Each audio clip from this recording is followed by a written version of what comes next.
The Holy Baal Shem Tov, because Mamash, he knew how to pray. He knew how to pray.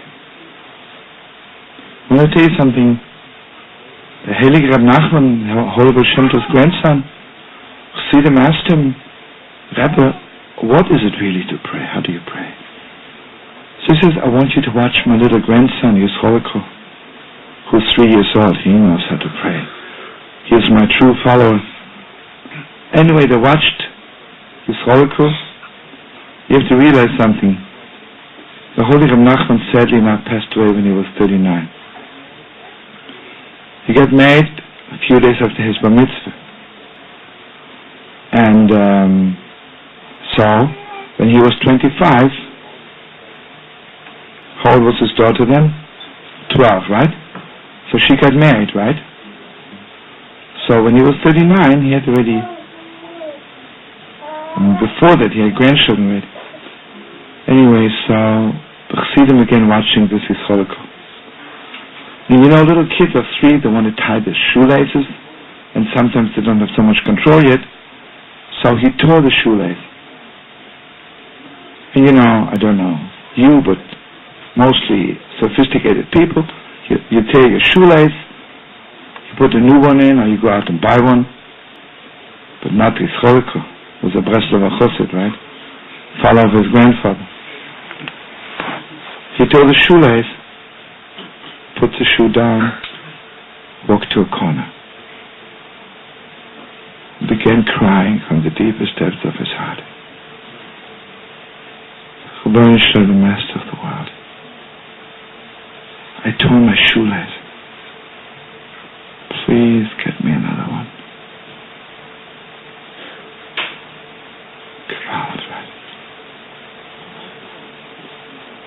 Once you know, you can get shoelaces by buying it. You can get shoelaces by being a Kabbalist. But the shoelace has no taste. Imagine if you get a shoelace from the only one. Gewalt is that God. Gewalt is that God. So good.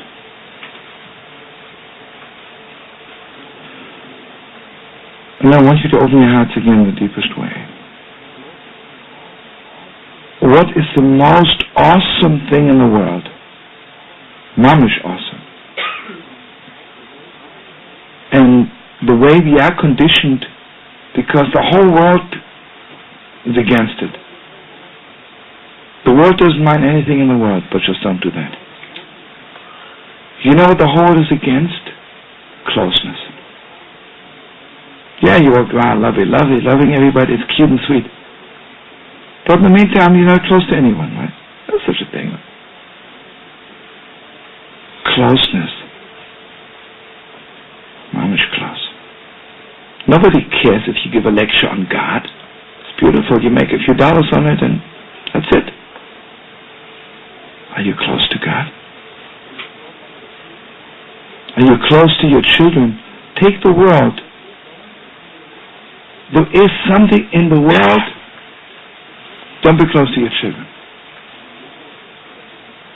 I remember, and I can't forget it. I was once at an airport, and I arrived with a boy of 17 who was for 2 years in Israel. And his parents met him at the airport. You know, Gewalt, you didn't see your child for 2 years? Gewalt, right? If I don't see my child for a week, I'm already melting away. So, I mean, God forbid, you know, you have to be a man, right? So, I mean, his father wouldn't kiss him, God forbid. And besides, his father's a sophisticated man and don't know what. His father said, "Hi, son. Hi, Pop. Beautiful." And he petted her on his shoulder, hey, you know? Very beautiful, really. Just was so impressed, really. And then the mother comes and also pets him on the shoulder, gives him a little kiss. "Hi, son."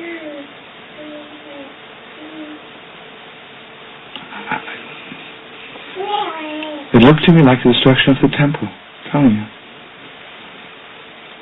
It looked to me like the destruction of the temple. What's their problem? They'll do anything for their son. They'll sign out checks, right? Where's closeness? Where is closeness? You know, the world doesn't care if you give lectures on God, if you believe in God, if you talk about God. Don't be close to God. What's going on in most synagogues? They call out a page 35 and you mumble words.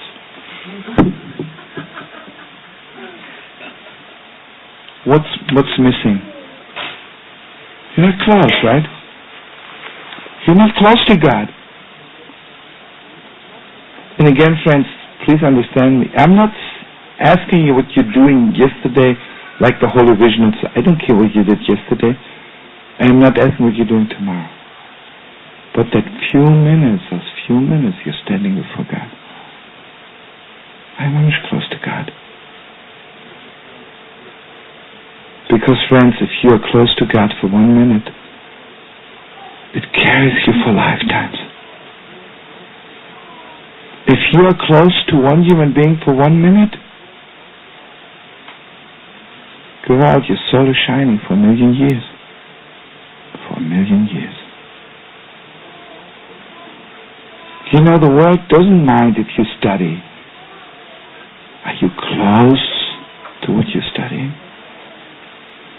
You know, friends, for us, you don't study a holy book and then put it back on the shelf. You kiss the book. You know why you kiss the book? Isn't that crazy? Have you ever seen someone reading the New York Times and kissing the New York Times? Let me tell you something very, very simple. If I sell Coca-Cola and I get an order from Israel ordering another 200 bottles of Coca-Cola, I'm not kissing that letter. If I get a letter from the beloved the most, I'm kissing that letter. Because the letter reaches me so deep.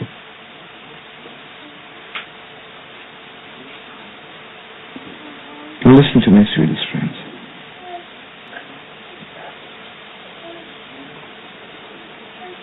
You know, everybody wants to know I'm in search of myself.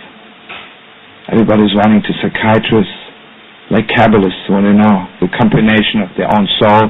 They want to know a little bit what's going on inside of me. I'm going through changes, right? It's all cute and sweet. You know, you can be a Kabbalist and know what God is doing, or you can be a human Kabbalist and know the combination of your own soul. This is not where it's at. The question is, how close are you to yourself? How close are you to your own neshama? And you know, let me tell you something. The acid test is very simple.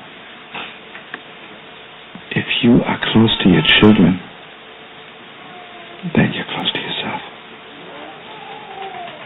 If you are close to the people who love you, then you're close to yourself.